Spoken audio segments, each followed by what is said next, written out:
Hey everybody, I severely apologize for my delay in making another video. Life has been decently crazy. I ended up getting the job that I mentioned last time. I started 3 weeks ago, and I have been working strange hours since then, and living with my friend and his wife has been excellent. I mean, it's been really good, and I've done a lot.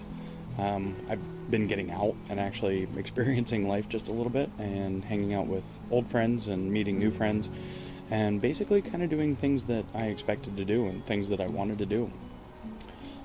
If some water ends up on the lens here, I apologize, but this being Seattle, it decided to rain today. Not to be confused with the other 6 or 7 months out of the year that it rains. But yeah, I've really been enjoying being back. I have I don't know, I've been living. I've been alive. I feel a lot better. Although I do still have my days, and the main impetus behind my making this video is because I feel as though you all have been a part of my life for the past 6 months or more, and that you would want to know what has been going on. This past Saturday, I received a text message from my dad, and he just said, "Hey, give us a call when you get a chance." So I called him back, and in between, I actually was getting ready to get into the shower, and so I got in the shower, and of course, anytime you get one of those phone calls or one of those text messages of, "Hey, give us a call when you get a minute," you're going, "Okay, what could possibly have gone wrong? What did I do?" Etc., etc. And one of the things that I thought it might have been was news about my grandma. As you guys may or may not remember, she was diagnosed with cancer earlier this summer or fall. Actually, it was in the summer, and when it all came down to it, they still really don't know where it is, and she started chemotherapy, and after doing chemotherapy for about the past month or so, she finally said, "I don't want to do the chemotherapy. It was never intended to heal the cancer or eradicate the cancer. It was simply meant to prolong my grandma's life and her quality of life while under the care of the chemotherapy was actually reduced to the point that she said that she no longer wanted to do any more chemotherapy." So my dad and his sister, my aunt, both talked with my grandma, and they decided, okay, this is the best decision, and of course this is my grandma's decision, and they supported her in her decision. So my grandma is currently on a prognosis of 3 to 6 months. Actually, no, sorry, 1 to 3 months. So my grandma's got about 1 to 3 months left to live. And it's not devastating, and this little bit that I'm going to talk about right now has a lot to do with what I'm going to talk about next, which is why I'm telling you this. It's not devastating because my grandma is in her mid to upper 80s. She has lived a full life. She got married. She had 2 kids, my dad and my aunt. They had, between the two of them, I want to say 7 or 8 kids. I did have a cousin that died of, actually I'm not exact, they thought maybe she had lupus. They were treating her for that, but they couldn't exactly pinpoint what it was that was wrong with her, and she then had a stroke. And she was 19 at the time, so she had a stroke, lost a lot of mobility, and then she ended up starting to have seizures, and the seizures would not stop.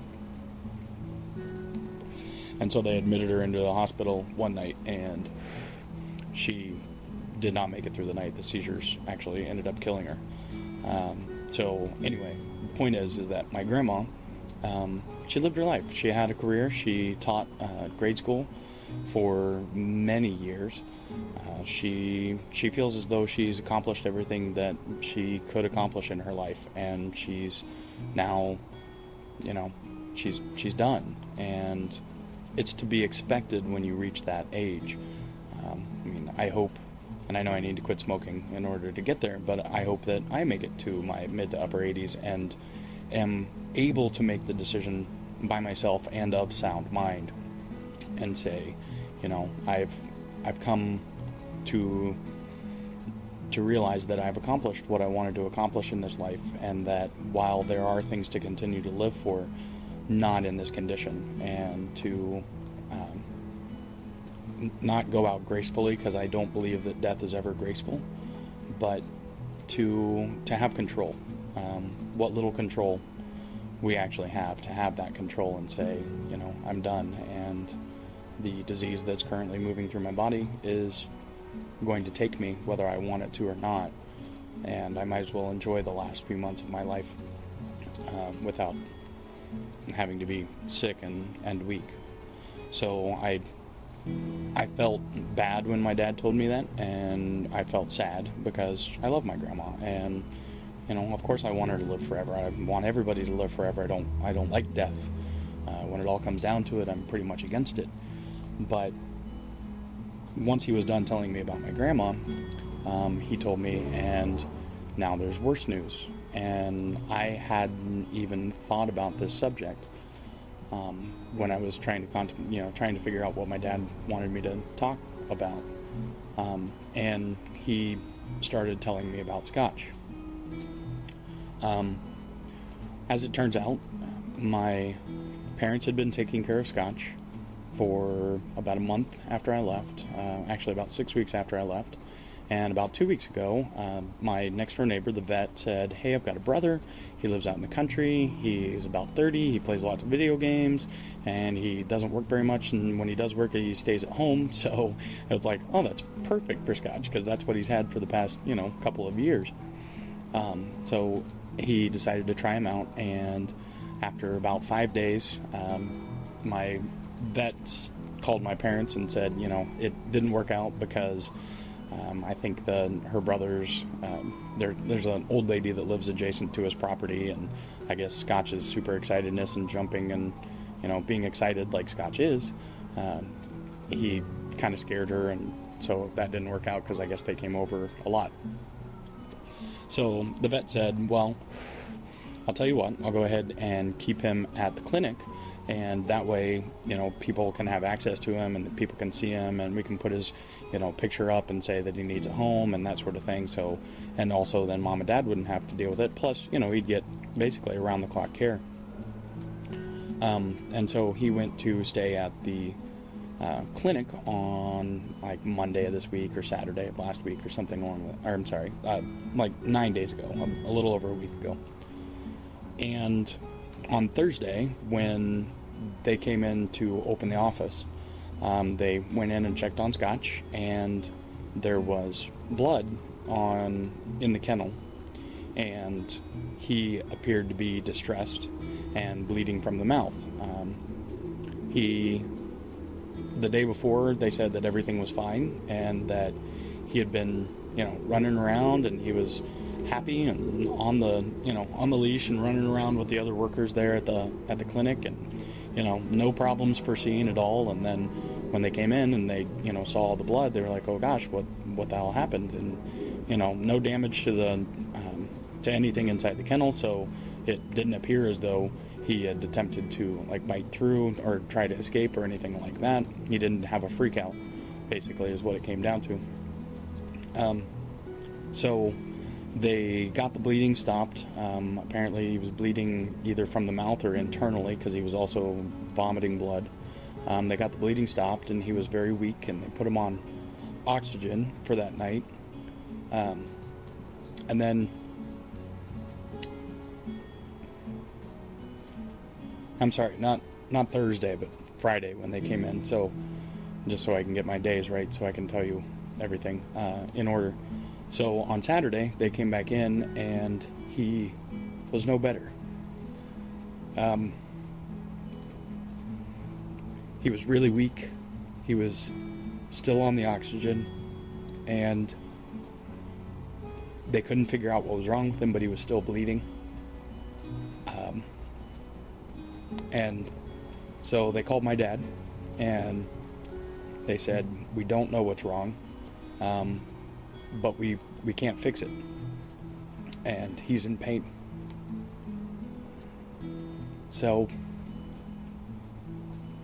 they decided that putting him out of his misery was the best option. And so Scotch is gone.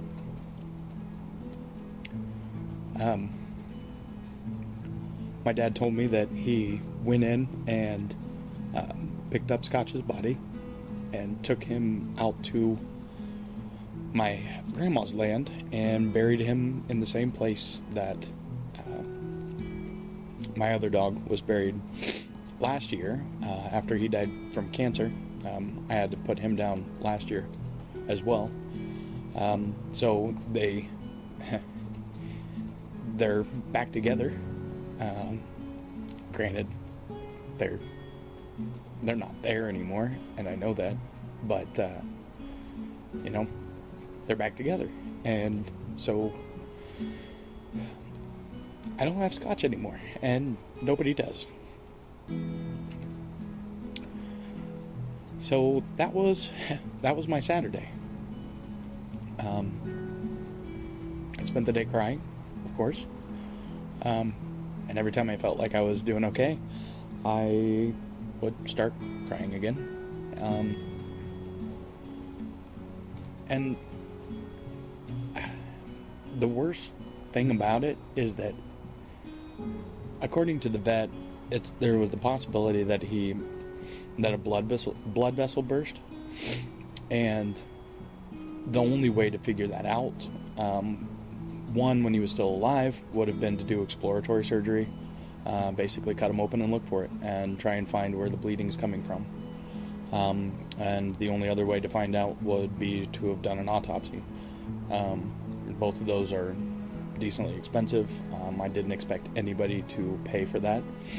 And if my dog was suffering, then the best decision was made.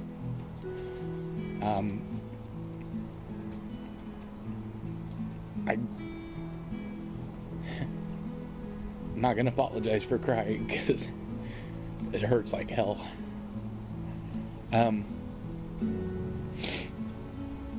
Yeah. So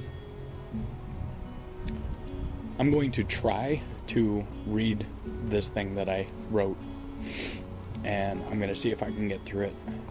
If I can't get through it, then I will try to do it again later. I've made it through it a few times without crying, but I haven't been talking about it and already crying when I started. So I'm going to give it a shot, and if this goes according to plan, then you guys will get to see some pictures and maybe some video clips of Scotch while I read this. So here I attempt to go. Today I found out that my dog, a 6-year-old pit bull, full of life, compassion, obedience, and love and energy, that he died. After beginning yesterday with bleeding from his mouth and bloody vomit, he moved on to oxygen and was too weak to react to anyone. This morning he was still too weak to move, and it was decided that his suffering should be ended, and he was put down in a humane procedure that caused him to stop breathing, his heart to stop beating, and his brain to quickly die from oxygen deprivation. He wasn't a human. He wasn't able to imagine or to hope or be afraid of dying, but he was able to be in pain, and he was able to be afraid. The largest tears that I shed now for him are the tears that I shed when I think about how afraid he was to not have me by his side and to not hold him when the needle went into his skin and he felt the world and everything he ever knew fade slowly and disappear forever. I hurt so much when I think about his fear and his confusion at not having me there to hold him and to pet his head and let him know that everything is okay, even as I cry and even as he knows that everything is not okay. My mind has been playing tricks on me, fueled by the emotion and the loss. I can actually see him. I can see him laying there, weak, blood around him, and he can only move his eyes because he's too tired to get up. He can't see me, though. He can't see me. He can't even imagine me. He can only be afraid because while there are people around him that care for him and are caring for his needs, he doesn't have that constant that has shielded him from the pain of a worse life. He doesn't have me. I once wrote that the curse of humanity is imagination, and while I still believe that, I would like to amend my own quote. The curse of humanity is the imagination that causes us to look at a perfect world and a perfect life while being forced to live in an imperfect world, leading imperfect lives, and yet having the empathy to be able to imagine a greater level of suffering than we may be currently experiencing. My dog was never able to do what I can do. He never imagined that I would leave him or abandon him. I, on the other hand, am able to imagine the final days of one of my closest friends and can empathize and feel his suffering so clearly that I've become emotionally drained and physically sickened by my own thoughts. That is the curse of humanity. That is the prize that we won with self-awareness. I've been trying not to think about things that are painful. I'm trying not to think and not to imagine feeling my dog's heart stop beating, but I can't stop because I suffer when others suffer. I can't stop because he was my child. He was my life. I knew he wouldn't live forever, and I know that neither will I, but I always hoped that his life would be better in the end than it was in the beginning, and although I wasn't there to hold him and tell him goodbye one last time, I take a very, very small slice of happiness from the fact that he did have a better life in the end, and so did I, and so do I. My life is better because I know that this life is all that we get. This life is all that matters. This life is our one shot at living. My dog and my other dog before him, they both knew that I loved them.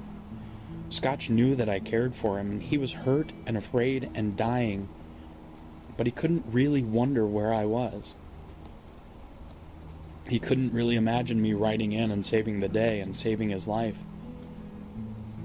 The reality of it is he simply hoped that someone would be there to hold him and whisper to him as the sounds faded away. And he got that. He got loved all the way to the end. He lived his life and wanted for nothing, and gave me and everyone around him everything that he had. We spend our entire lives hoping to find acceptance and love, someone to show us empathy, unconditional care, and concern. Some people find their meaning in helping others, showing that empathy in ways that benefit both the recipient and the giver. Some people never fully grab onto the responsibility to care for others and focus on that which others can do for them. While some people are fighting the feelings of being an island, others embrace it and harden themselves against the world that tries to push in and tries to care and tries to love. Humankind's greatest achievement isn't space travel, it isn't the internet, and it isn't medicine. It's the drive and determination to end suffering, to care for one another, and to push against the wall of opposition to right the wrongs set in the laws and the customs and the cultures of the past. The joy and meaning felt by all when an unjust rule or dictum is finally reversed, and a long-standing wrong against a subset of people or people as a whole is set right, is something no generation will ever be without. One by one, the status quo and the majority rule is whittled away to level the playing field for all humans, no matter their differences. This is what being human is all about, and this is why it will always hurt when I see the injustice and the bigotry and the hatred spewed by those that feel that their way is the only way to live a life, or to raise a child, interact with others, or to start a war based on the inherent differences between two or more people. My dog, my Scotch, taught me more than I could ever teach him. He taught me that I'm capable of being a good person, and that when I'm a good person, and when I'm a loving, caring, compassionate person, willing to empathize with the suffering of another being, I'm living up to the greater goals humankind has set for our world and our continued existence. To end suffering and to feel the pain when those around me suffer is a greater accomplishment than any other hurdle our species has cleared before. Now, it's too cheesy to say that I'll live my life based on the unconditional love Scotch gave to me and the empathy I feel when I imagine his last days of existence. But I hope that I will never forget how much it means. But I hope that I will never forget how much it feels to be loved as such and to love as much. Goodbye, Scotch. You reminded me how to be human.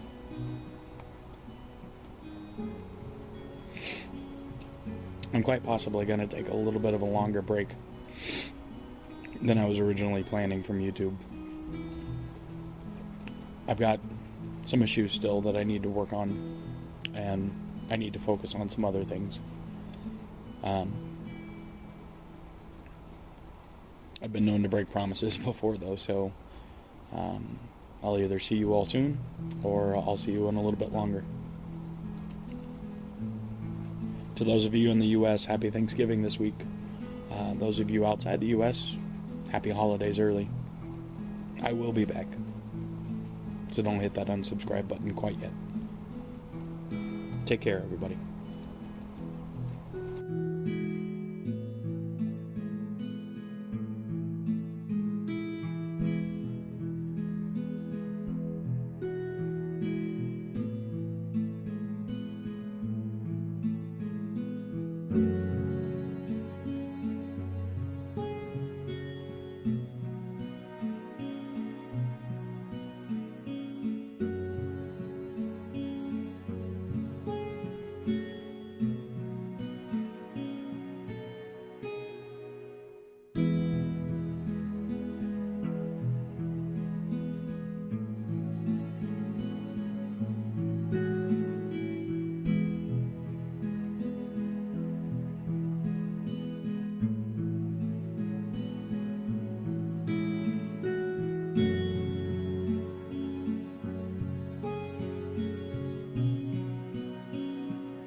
Okay, here goes. Get ready to watch fast, because Scotch is going to eat his Gold Star hot dog in a flash. Sit.